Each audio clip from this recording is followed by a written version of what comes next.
Hi friends, Vasavi ವರ್ಡ್ಸ್ಗೆ ಸ್ವಾಗತ. ಇವತ್ತಿನ recipe ಬೆಣ್ಣೆ ಚಕ್ಲಿ.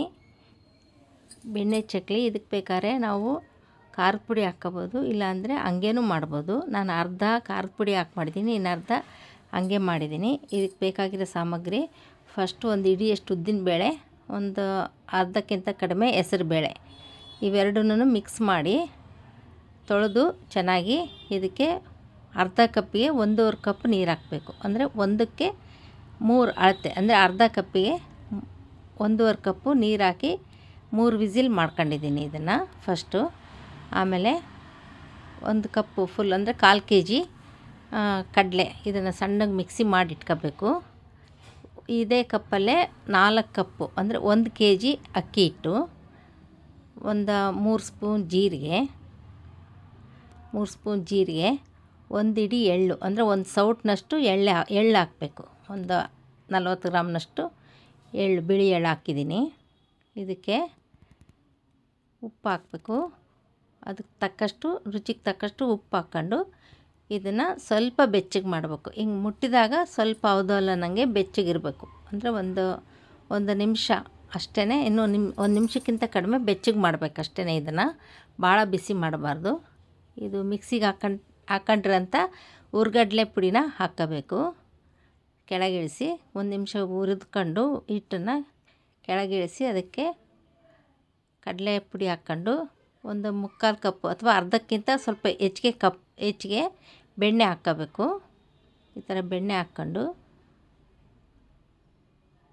ಚೆನ್ನಾಗಿ ಕಲಿಸ್ಬೇಕು. ಹಿಂಗೆ ಮುಷ್ಟಿ ಮಾಡಿದಾಗ ಈ ಥರ ಉಂಡೆ ಕಟ್ಟಬೇಕು. ತೀರಾ ಜಾಸ್ತಿ ಹಾಕೋಬಾರ್ದು, 3/4 ಕಪ್ಗಿಂತ ಸ್ವಲ್ಪ ಕಮ್ಮಿ ಬೆಣ್ಣೆ ಅಥವಾ ಎಣ್ಣೆ ಹಾಕ್ಕೋಬೋದು ನಾವು. ಈ ಬೇಯಿಸ್ಕೊಂಡಿರೋಂಥ ಹೆಸರುಬೇಳೆ, ಉದ್ದಿನಬೇಳೆ ಎರಡೂ ಮಿಕ್ಸಿಗೆ ಹಾಕ್ಕೊಂಡು ನುಣ್ಣಗೆ ಮಾಡ್ಕೊಂಡು ಆ ಹಿಟ್ಟಿಗೆ ಹಾಕ್ಕೋಬೇಕಾಗತ್ತೆ. ಇದು 1 kg ಹಿಟ್ಟಿಂದು ನಾನು ಮಾಡ್ತಾಯಿರೋದು. 4 ಕಪ್ಪು ಅಂದರೆ 1 kg ಹಿಟ್ಟಿಂದು.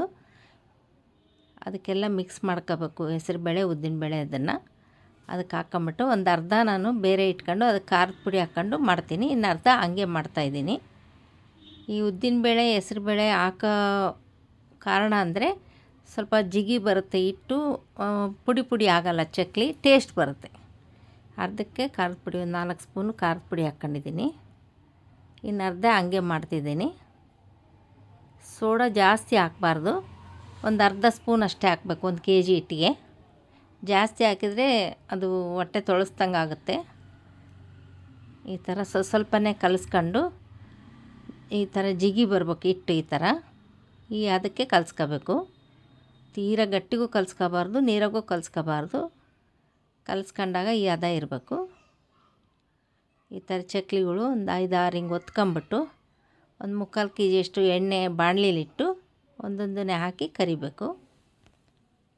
ಈ ಥರ ನಾವು ಹೆಸರುಬೇಳೆ, ಉದ್ದಿನಬೇಳೆ ಹಾಕೋದ್ರಿಂದ ಚಕ್ಲಿ ಮುರಿಯಲ್ಲ ಮತ್ತು ಟೇಸ್ಟು ಬರುತ್ತೆ. ಇಲ್ಲಾಂದರೆ ಪುಡಿ ಚಕ್ಲಿ ಆಗುತ್ತೆ. ಬೆಣ್ಣೆ ಹಾಕೋದ್ರಿಂದ ಟೇಸ್ಟು ಬರುತ್ತೆ, ಆಮೇಲೆ ಗರಿ ಚೆನ್ನಾಗಿ ಬರುತ್ತೆ. ಬೆಣ್ಣೆ ಇಲ್ದವರು ಬೇಕಾದ್ರೆ ಎಣ್ಣೆ ಹಾಕ್ಕೋಬೋದು. ಈ ಥರ ಗುಳ್ಳೆ ಎಲ್ಲ ನಿಂತ ಮೇಲೆ ತಿರುವಾಕಬೇಕು. ಫಸ್ಟ್ ಹಾಕಿದ ತಕ್ಷಣವೇ ತಿರುವಾಕಬಾರ್ದು, ಒಂದು ಸ್ವಲ್ಪ ಹೊತ್ತು ಬಿಟ್ಟು ಗುಳ್ಳೆ ಎಲ್ಲ ನಿಂತ ಮೇಲೆ ಸ್ವಲ್ಪ ತಿರುವಾಕಿ, ಇನ್ನೂ ಗುಳ್ಳೆ ಎಲ್ಲ ನಿಂತಾದಮೇಲೆ ನಾವು ಸ್ವಲ್ಪ ಕೆಂಪಾದಮೇಲೆ ತೆಗಿಬೋದು. ಆಗಿರೋದು ಗೊತ್ತಾಗುತ್ತೆ. ಈ ಗುಳ್ಳೆ ನಿಂತ ಮೇಲೆ ಅದು ಬೆಂದಿದೆ ಚಕ್ಲಿ ಅಂತ ಗೊತ್ತಾಗುತ್ತೆ. ಅಕಸ್ಮಾತ್ ಗರಿ ಆಗಿಲ್ಲ ಅಂದರೆ ಇನ್ನೊಂಚೂರು ಎಣ್ಣೆನೋ ಅಥವಾ ಬೆಣ್ಣೆನೋ ಹಾಕ್ಕೋಬೋದು. ಆದಷ್ಟು 3/4 ಕಪ್ಗಿಂತ ಕಡಿಮೆ ಹಾಕ್ಕೊಂಡ್ರೆ ಬೆಣ್ಣೆ ಆಗಲಿ ಎಣ್ಣೆ ಆಗಲಿ ಕರೆಕ್ಟ್ ಆಗುತ್ತೆ. ತೀರಾ ಜಾಸ್ತಿ ಎಣ್ಣೆ ಆಗಿಬಿಟ್ರೆ ಎಣ್ಣೆ ಇಮರ್ಲಾಗುತ್ತೆ, ತಿನ್ನಲಿಕ್ಕೆ ಆಗೋಲ್ಲ, ತುಂಬ ಎಣ್ಣೆ ಹಿಡಿಯುತ್ತೆ. ಇದಾದರೆ ಎಣ್ಣೆ ಹಿಡಿಯೋದೇ ಇಲ್ಲ. ಈ ಥರ ಇಷ್ಟಕ್ಕೆ ಮಾಡಿದ್ರೇ ಇದೊಂದು ಪೇಪರ್ ಮೇಲೆ ಹಾಕ್ಬಿಟ್ಟು ಆಮೇಲೆ ನಾವು ಎತ್ತಿಟ್ಕೋಬೋದು. ಪೇಪರನ್ನು ಡಬ್ಬಿಲಿ ಹಾಕ್ಬಿಟ್ಟು ಆಮೇಲಿಂದ ಇದನ್ನ ಹಾಕ್ಬೋದು. ಇದು ಖಾರದ ಪುಡಿ ಚಕ್ಲಿ, ಅದೇ ಹಿಟ್ಟಿಗೆ ಖಾರದ ಪುಡಿ ಹಾಕಿರೋದು. ಈ ಥರ ಎಲ್ಲ ಒಂದು ಎಳೆದು ಇಟ್ಕೊಂಡಿದ್ದೀನಿ ನಾನು. ಅದು ಮೂರು ಎಳೆದು ಇಟ್ಕೊಂಡಿದ್ದೆ. ಇದು 1 ಎಳೆದು ಹಿಂಗೆ ಇಟ್ಕೊಂಡು ಕರಿತಾಯಿದ್ದೀನಿ. ಈ ಥರ ಗುಳ್ಳೆ ಎಲ್ಲ ನಿಂತ ಮೇಲೆ ತಿರುವು ಹಾಕಿ, ಮತ್ತೆ ಗುಳ್ಳೆ ಎಲ್ಲ ನಿಂತ ಮೇಲೆ ನಾವು ತೆಗೆದ್ರೆ ಅವಾಗ ಬೆಂದಿರುತ್ತೆ ಚಕ್ಲಿ.